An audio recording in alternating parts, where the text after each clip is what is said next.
بھی نئے شادی شدہ کپل ہیں، کم از کم ان کو 1 سال کا ٹائم دیا جائے، 1 سال کا فریڈم دیا جائے، کم از کم 1 سال کی اسپیس دی جائے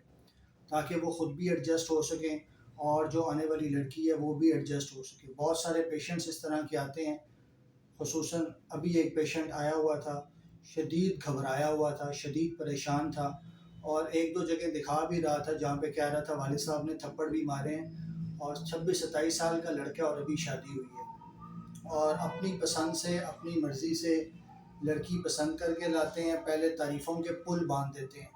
اور وہی لڑکی پھر ان کو 1 ہفتے بعد بہت بری لگنے لگ جاتی ہے۔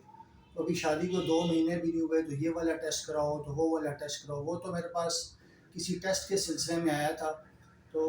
والد صاحب بھی اس کے ساتھ تھے، اور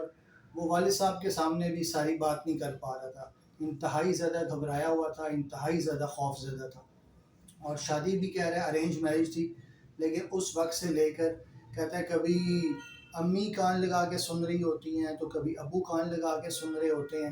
کہ دروازے کے اندر بچے جو ہے وہ کبھی اس کو بیوی شاؤٹ کر رہی ہے یا کبھی وہ اس طرح کے غصے میں ہے۔ تو گزارش یہ ہے کہ کم از کم جوائنٹ فیملی کے اندر 1 سال کا ان کو فریڈم دے دیں،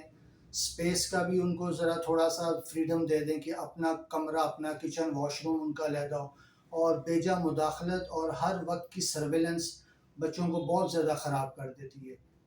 پھر اگلا مسئلہ یہ آتا ہے کہ ابھی مہینہ بھی نہیں گزرا ہوتا، 2 ہفتے بھی نہیں گزرے ہوتے تو ہمارے یہاں یہ پوچھنا شروع کر دیتے ہیں کچھ